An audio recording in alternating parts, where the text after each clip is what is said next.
Yo, what's good, man? It's your boy DT3, man, and I'm big at you with another video, man. New media, notification gang. Gold Squad. What it is, man, look, check this out. So, I told y'all that Canelo was going to beat Edgar.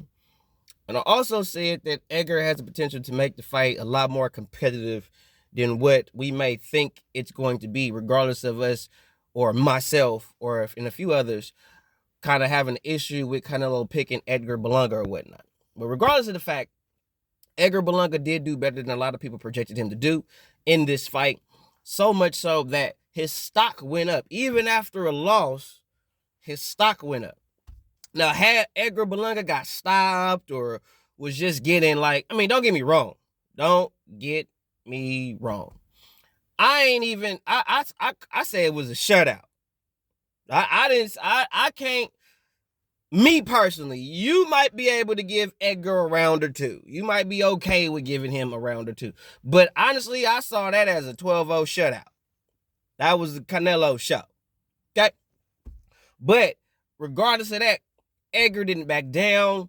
Even after he got knocked down, he showed that he got heart, he got grit, and he could touch up Canelo a little bit. I did feel like Edgar should have been letting go some of those thudding jabs. It was there for him to throw. I think he was a little too gun shy. And as I've said before, I'll say it again because it's been proven. Floyd Mayweather proved it. Dimitri Bivol has proven it. Volume punchers that got the decent amount of power will give Canelo problems. Not you fighters that throw one or two hard shots at a time. Y'all not going to beat Canelo. He going to outwork you because he's going to do, when you throw your 1 and 2, he going to throw 3. Canelo ain't going to throw more than 2 or 3 punches at a time. And if he see you throw a punch, he's going to counter you with 2 punches. If you throw 1, he's countering you back with 2. Okay? So we all saw when Edgar would throw a right hand, he would counter with a left hook, or he would counter with a right hand, left hook right away, though. So it wasn't like Edgar got comfortable with his offense or nothing. Canelo never let him get comfortable with his offense. Canelo let Edgar Berlanga know early and even often throughout the fight that every time you throw something, if you move the wrong way, if you slide the wrong way, I got something for you. No matter what you do, where you go, how you throw, when you throw, I have something for you no matter what the fuck you do or where the fuck you go or wherever you at in this ring. That's what I saw. Okay? What I give Edgar Berlanga the credit for is that the man showed, again, heart and grit. He didn't back down. He didn't come up to that. He didn't come into this fight as a means to lay down. He actually showed up to win. But at the same time, the skill set is just too far in between the two of these individuals. Okay? What I will say is that what this shows us as boxing hardcore fans and even some of you casual fans, if you are a fighter and you're given an opportunity to fight one of the top upper echelon boxers in the sport of boxing and you don't get completely and utterly humiliated, like you're getting knocked down or you get stopped or some other shit, your stock will rise. So, give you an example. Edgar Berlanga fought the way he fought, got knocked down. But the fact that he fought the way that he fought, his stock rose. Frank Martin's stock didn't rise. He got knocked the fuck out by Tank Davis. His stock didn't go up. Now, had Frank Martin would have gave Tank some real work. Now, he was winning it.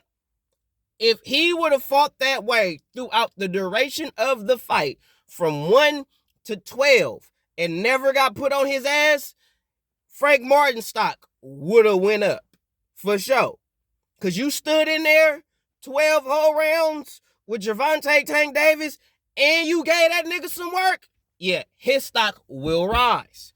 But unfortunately, for Frank Martin, that didn't happen. Okay?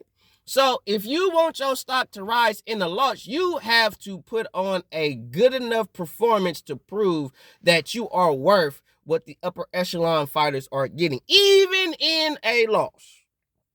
Okay? So this undefeated shit is smoke fucking mirrors, okay? Smoke fucking mirrors. Because if you lose and you put up on a good enough performance, you will still obtain a higher stock or a higher value in the sport. So losing is not the end all be all. It's not losing, it's how you lose. It's difference. So when they say that if you lose, your stock go down, that's not true. It's not true if you lose, your stock goes down. It depends on how you lose. If you get knocked the fuck out, if you get beat the fuck up, yeah, your stock ain't finna be worth nothing. But if you put on the show, if you show heart, you show grit, you show skill, you show will, you show determination, you show perseverance, and we see that on display, and it's nothing but admiration for it, oh yeah, your stock gonna rise and people gonna want to see you fight again. See, that's the part about boxing they neglected to tell y'all, or they was showing y'all in over the last about 5-10 years, is that the guy you can lose, but people will still want to see you fight because of how good you fought in a loss. Some fights, because you fought so good and it was a split decision where they could arguably say that you won, that's what make people want to see you fight again. So, congratulations to Canelo. I think Canelo maybe got like 2 or 3 more fights in him. All y'all that's saying that he had beaten, like, look, check this out. I say David not because I want to, like, y'all think I'm a fan of David. I'm not. It's not about being a fan of David. I'm looking at the style. Styles make fights. The styles that give Canelo the most fits are dudes that have strong jabs, not that just jab. Because Caleb Plant has a jab, but it's not a strong, thudding, respectable jab like a Dimitri Bivol, Floyd Mayweather, things of that nature, right? David Benavidez, dude got a decent jab. He got a hard jab. He's a big dude. He's a volume puncher. Okay? You cannot beat Canelo if you don't got volume. If you not going to outwork him, you're not going to beat him. Period. You're not beating him. If you cannot throw more than him, if you cannot outwork him and have the gas tank to continue that type of punishment towards Canelo throughout the duration of a 12-round fight, you will not beat him. The judges will not give you the dub. Hell, they was finna rob Bivol, and we all saw Bivol beat the shit out of Canelo, and they was still gonna possibly give Canelo the fight. Like, people was already, when they was finna announce the scorecards and all that, people was already saying, like, they wouldn't be surprised if Bivol got robbed. It wasn't a fucking stretch. So, if you want to beat Canelo, I made a video on how to beat this nigga. You have to have a respectable jab. You have to have volume and decent punching power to keep him at bay. Because Canelo is going to come forward, he's going to come forward, he's going to come forward, he's going to come forward, he's going to come forward. That's the one thing everybody that fight him should know, or that's going to fight him. That's what you should know. The nigga coming forward. The nigga heavy on the front foot. That don't mean he can't fight on the back foot. I didn't say nigga could fight on the back. I just said nigga Canelo heavy on the front foot. He heavy on that bitch. I've never seen Canelo throw his left hook off the back foot and be successful like he is when he throw the left hook on the front foot. So, in my personal opinion, don't mean he can't fight off the back foot, but you want to keep that nigga on the back foot as much as possible. Because from what I've seen, he's not comfortable throughout the whole fight. He has moments where he shows comfortability in being off the back foot. But throughout the duration of the fight, I don't think Canelo would be comfortable constantly having to fight off the back foot when he's so used to going forward. That's why I think David can beat him, and he has the necessary skill set and the style to beat him. It's not necessarily just on solely skills. It's his style. His boxing style that would give Canelo fits because he throws volume and he has decent punching power and a decent jab. Okay? Will he fight David? Probably not. I don't see that happening. I wouldn't be surprised, though, if they did fight. If he did give us the fight somewhere, probably next Cinco de Mayo or some shit. But right now, I don't see him fighting that. But I honestly feel that Canelo got maybe one more year in this game. 1 more year, maybe 2 years. You know what I'm saying? Because at this stage, he has the most fights in boxing. There's nobody in boxing right now that has more fights. Not wins, losses, but shit, even wins. Nobody in boxing right now has more wins and more fights than Canelo right now. Canelo right now has the most fights and he has the most wins among all active boxers right now. So, in all honesty, you could be undefeated all day long. Nobody in the sport of boxing has a better record than Canelo. On paper. The man is 63-2-1. A lot of y'all ain't even finna hit 60 fights. A lot of y'all not even gonna hit 40 fights. Let alone damn near pushing 70 fucking fights. Canelo damn near got 70 fights, bro. 70. Which in this modern age is honestly unheard of. We haven't seen a fighter like that since who? Some little